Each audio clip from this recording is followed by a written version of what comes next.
오늘 저희와 함께 떠날 여행지는 바로 동양의 신비와 현대의 화려함이 공존하는 도시 대한민국 서울입니다.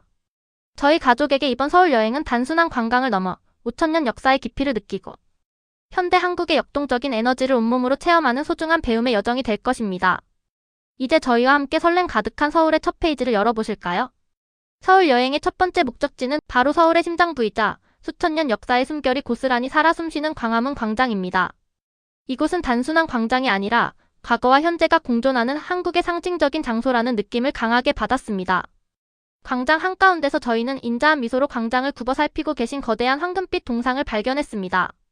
바로 조선의 가장 위대한 성군이자 한국인이 가장 존경하는 인물인 세종대왕님입니다.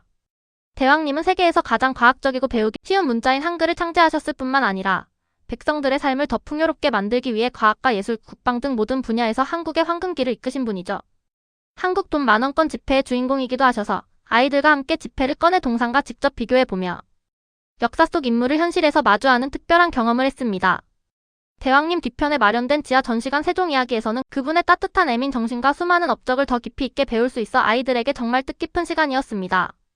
아이들은 한글이 만들어진 원리를 배우며 아빠, 한글은 정말 과학적이에요 라고 감탄했습니다. 또한 동상 앞에는 해시계와 트국이 같은 당시의 최첨단 과학기구들이 전시되어 있어 조선시대의 과학기술이 얼마나 앞서 있었는지를 눈으로 직접 확인할 수 있었습니다. 이제 광화문을 지나 드디어 경복궁 앞마당으로 들어섭니다. 마침 저희가 도착했을 때 수문장 교대식이 시작되려 하고 있었습니다. 조선시대 궁궐의 문을 지키던 수문장들의 절도 있는 동작과 화려한 전통 제복이 가장 먼저 저희의 눈길을 단번에 사로잡았습니다.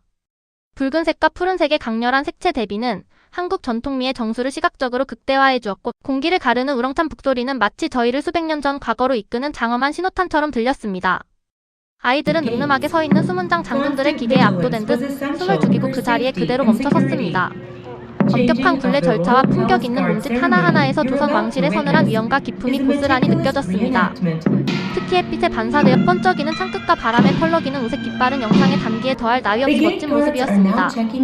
수문장들의 진지한 눈빛, 한치의 흐트러짐 없는 대열은 당시 궁궐을 지키던 군사들의 충성심을 그대로 재현해내는 듯했습니다. 운 좋게도 오늘이 마침 문화가 있는 날이라 입장료가 무료라는 기분 좋은 소식도 현장에서 들려왔습니다. 덕분에 더욱 가벼운 발걸음으로 궁궐 구석구석을 세밀하게 살필 수 있었죠. 주위를 둘러보니 곱게 한복을 차려입은 전 세계 관광객들이 마치 활짝 핀 꽃잎처럼 궁궐 곳곳을 아름답게 수놓고 있었습니다. 발길을 옮겨 궁궐의 중심이자 국보인 근정전에 다다르자 거대한 목조 건축물이 뿜어내는 압도적인 위용이 저희 가족을 반겼습니다. 근정전 내부의 옥자와 그 천장에 새겨진 화려한 황룡 무늬를 보며 아이들은 입을 다물지 못했습니다. 아빠 왕이 정말 저기 앉으셨던 거예요? 라고 묻는 로건의 질문에 저는 조선 왕의 권위와 그 뒤에 숨겨진 백성을 향한 책임감에 대해 설명해 주었습니다. 또한 못 하나 쓰지 않고 정교하게 끼워 맞춘 천장에 복잡한 목조 구조물과 화려하면서도 기품 있는 단청 무늬를 올려다보며 감탄을 금치 못했습니다. 아빠 이걸 정말 기계도 없이 오직 장인들의 손으로 직접 깎아서 만든 거예요?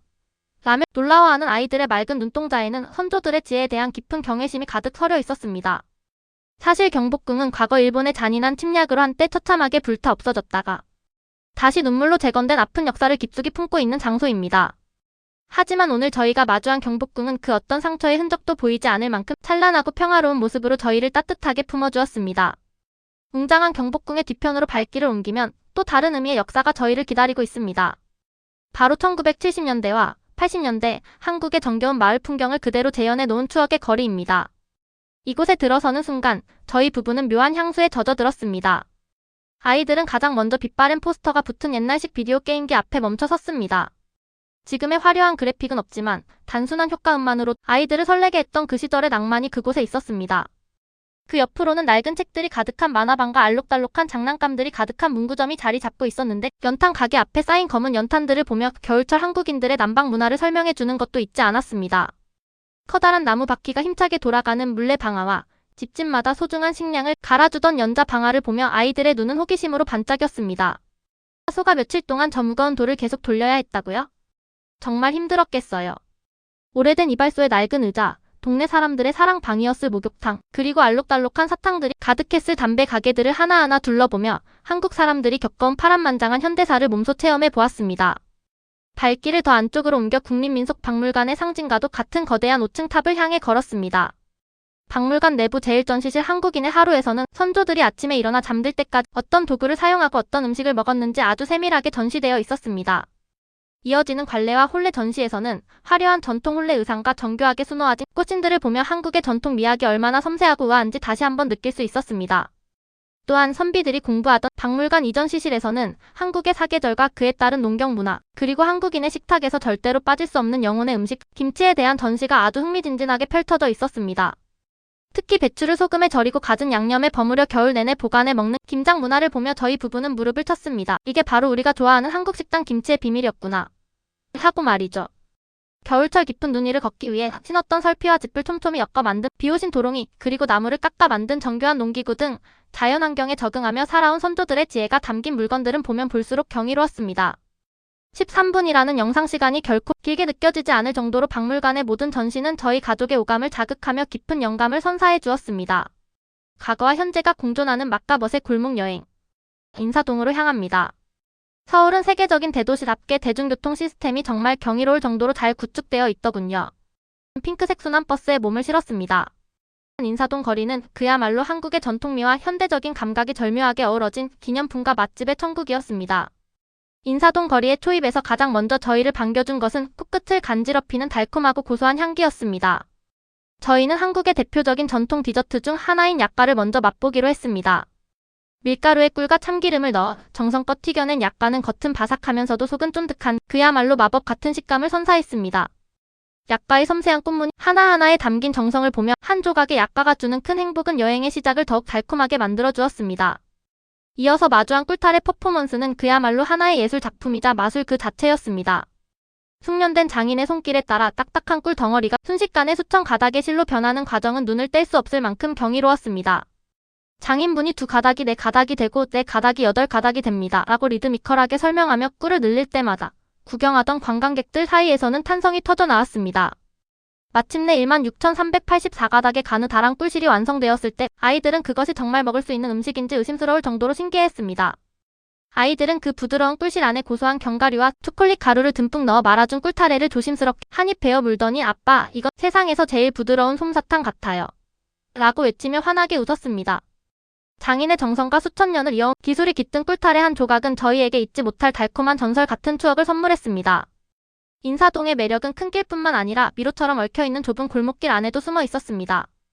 저희는 인사동의 랜드마크인 쌈찌기를 방문했습니다. 나선형으로 이어진 독특한 구조를 따라 올라가며 아기자기한 공예품점들을 구경하는 재미가 쏠쏠했습니다. 특히 한국 전통의 종이인 한지가 가진 부드럽고 따뜻한 질감에 매료되어 한지로 만든 수첩과 펜케이스를 한참 동안 만져보기도 했습니다. 인사동이 과거의 유산에만 안주하는 곳이 아니라 끊임없이 새로운 예술을 창조해내는 살아있는 문화의 용광로임을 증명해 주었습니다. 저희는 우연히 아주 멋진 갤러리 카페를 발견했습니다. 고즈넉한 한옥 건물을 현대적으로 개조한 그곳에서 저희는 귀여운 곰돌이 모양의 초콜릿 무스 케이크와 시원한 바닐라 아이스 커피 한 잔을 주문했습니다. 너무나 정교하고 사실적으로 만들어진 곰돌이 케이크를 보며 로꺼는 아빠, 너무 귀여워서 참아 먹을 수가 없어요. 계속 보고만 싶어요 라며 한참을 망설이기도 했죠. 하지만 한 입 맛보는 순간 느껴지는 진한 초콜릿의 달콤한 풍미와 시원한 아이스 커피의 완벽한 조화는 여행의 피로를 단숨에 씻어주기에 충분했습니다. 인사동 하면 빼놓을 수 없는 유머러스하고 재미있는 간식, 똥빵도 놓칠 수 없었습니다. 그 재미있는 모양 때문에 아이들은 빵을 손에 쥐자마자 박장대소를 터뜨리며 한참 동안 즐거워했습니다. 길거리 음식의 백미라고 할 수 있는 매콤달콤한 양념의 소떡소떡과 치즈가 길게 늘어나는 핫도그까지 맛보며 저희 가족은 서울의 진정한 맛과 대중문화에 푹 빠져들었습니다. 인사동 거리는 단순히 물건을 사고 음식을 먹는 장소를 넘어 한국인의 따뜻한 정과 유쾌한 삶의 에너지를 온몸으로 느낄 수 있는 마법 같은 공간이었습니다.